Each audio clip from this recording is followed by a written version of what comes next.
the cash out of my savings towards the home and buying a car cash, or financing a car, saving the cash, but messing up my DTI. Prices had already spiked up by tens of thousands of dollars. Interest rates had gone up well above what they were at the time. And I looked at the car in the back and he like, oh, bro. And I'm like, yeah, it's not about to last long, my guy. 6 figures up in financial assets. FICO scores over 780. Strong income, manageable expenses, good DTI. And for some reason or another, I'm still driving a goddamn hoopty. A lot of people in my life on a day-to-day basis, kind of scratch their head, wondering why am I still driving a Vita with the position that I put myself in based on what they may know. So I just kind of wanted to put it out there to hopefully influence people, to influence you if you're in a similar situation or have been in the past, or you know somebody else who is, how to structure your thought process around prioritizing things financially. Now, to be completely clear, I like nice cars. I like performance cars, and I've grown to appreciate luxury cars.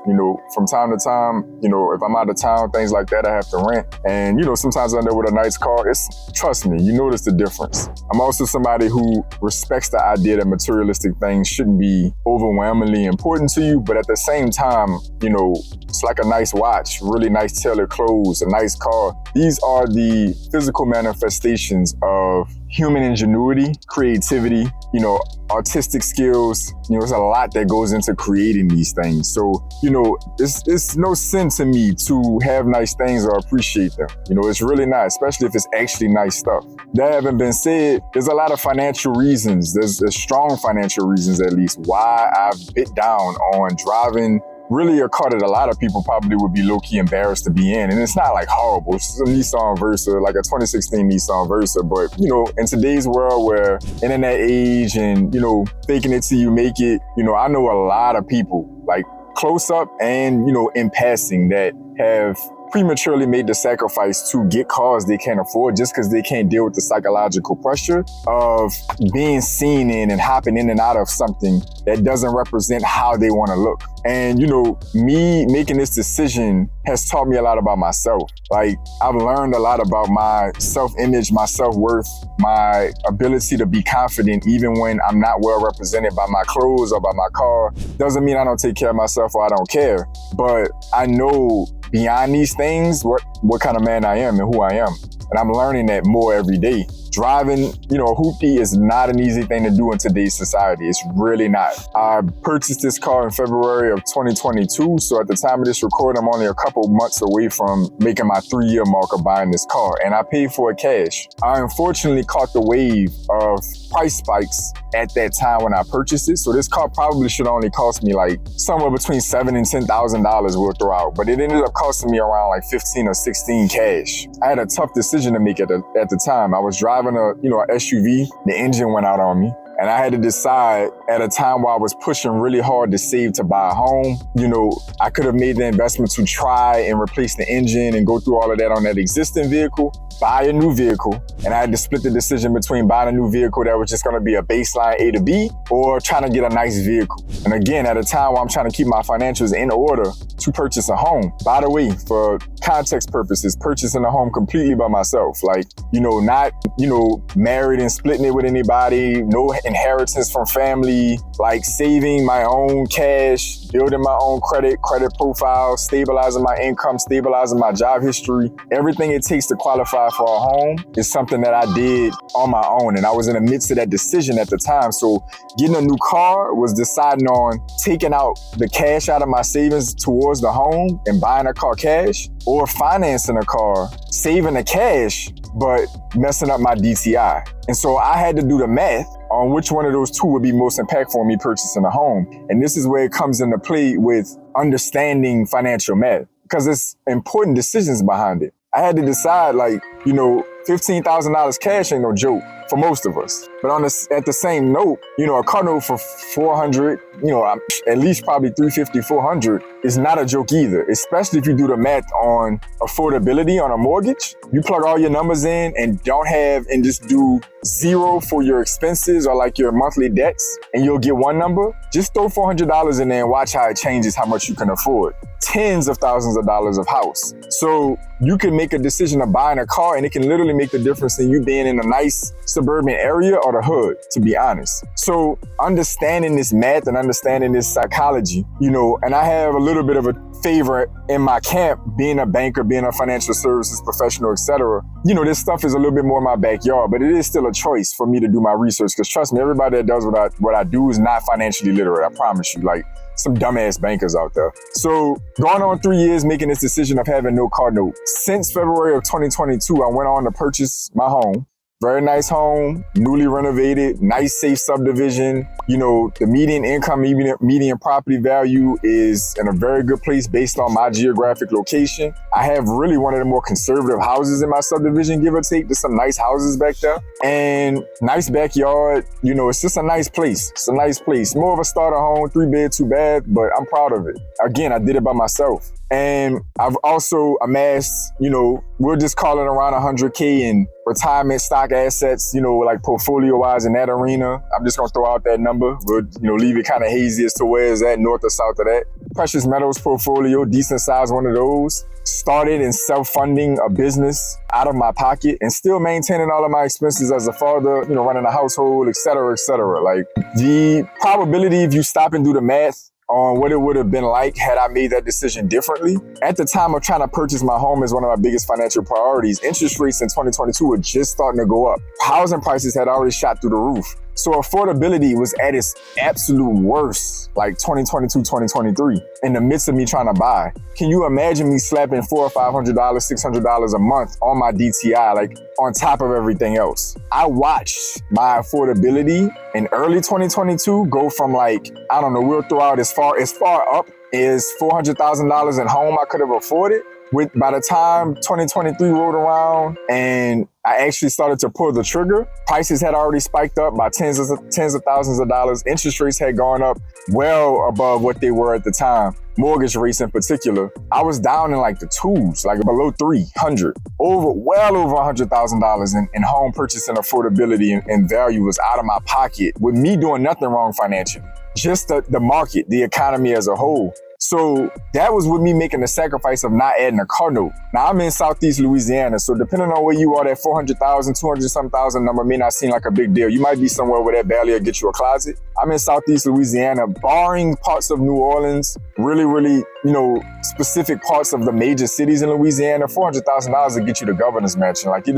It'll go a long way. You get a nice house for $400,000. You get a nice house for $300,000 in most of Louisiana. So for me, those numbers were solid and I watched them plummet. Adding $400, $500, $600 a month on a car note would have probably knocked me out of buying a home. Literally, no exaggeration. So my financial advancement from that one decision has been significant.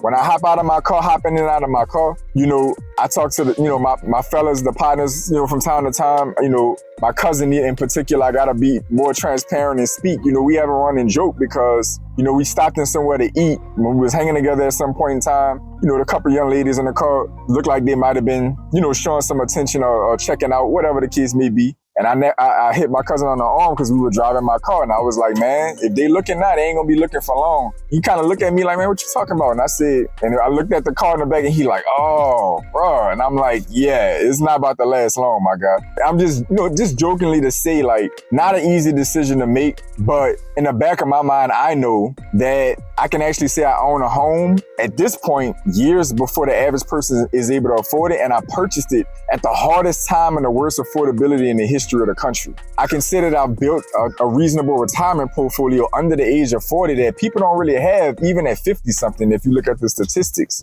Owning precious metals was a personal decision and I got a pretty sizable amount of that.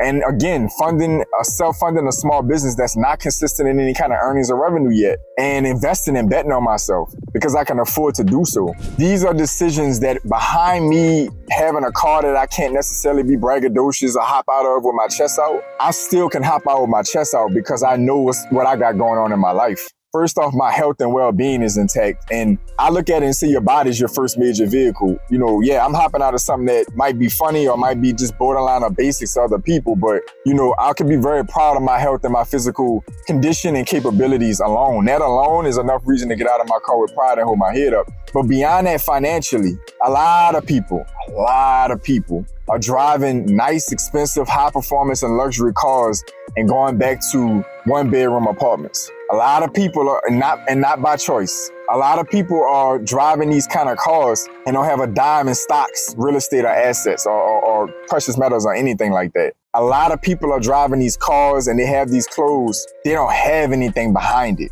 nothing. And I'm working in banking. So I'm not just talking about this from social media. I'm not just talking about this from in passing socially. I'm talking about this from like seeing people's financials every day to the penny. I know what I'm looking at on a regular basis. And I see people, of course, local to my city, but I meet a lot of people from all over the place that are just in New Orleans at that time, in my market at the time. I see people's financials all the time. And there are people who I watch firsthand that don't have it. They driving it, but they don't have it. Even my staff that I work with in my corporate job, no shade to them at all. I got the worst car in the parking lot, and I'm debatably the highest earner in my branch. So I just wanted to put this out there for context. You know, a lot of people are trying to make these kind of decisions. They have already made them and not feeling the best about them, or you may be faced with it in the future. You know somebody that fits the bill. Giving you some inner looks into my life at the time and just giving you some context as to why the car I'm sitting in right now is not like some $40,000, $50,000, $60,000, $70,000 car, though I can finance it or afford it, you know, or technically probably even pay cash depending on how I decided to go about it. It's not happening. Now, mind you,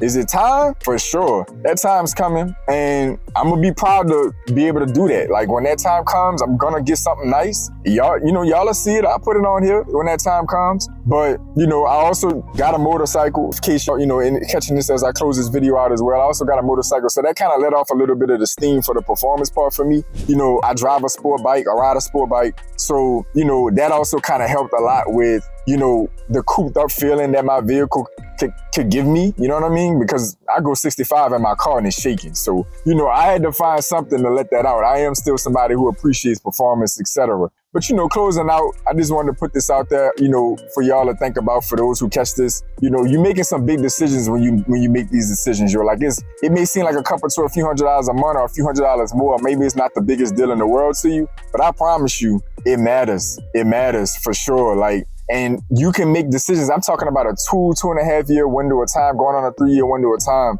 that I've been able to make leaps and bounds just since that point in time of getting this car and not getting a car note. You know, has made significant impact on my life financially. So to all my pioneers, I want y'all to comment down below. All the newcomers, you know, you catching this, comment down below. Let me know what you're driving. Let me know what it's costing you. Let me know the impact it might be having on your finances. Let me know if you made a similar decision. You don't own a car, you got a really cheap car, you holding out on purpose. The big decision, if you know somebody who fits the bill of having a nice car and don't have nothing else behind it, comment down below. Let me know your thoughts on the topic. You know, it's a really big deal in today's society because it's a lot of social pressure. So comment down below and let me know what y'all think. To all my pioneers, welcome back. To my new viewers, welcome in. As always, I want each and every one of you to stay focused, stay in motion. I'll see y'all soon. This is my blueprint for financial empowerment and self-sufficiency. This is my blueprint for optimal health and body mastery. This is my blueprint for mental, physical, and spiritual momentum. This is my blueprint for prosperity.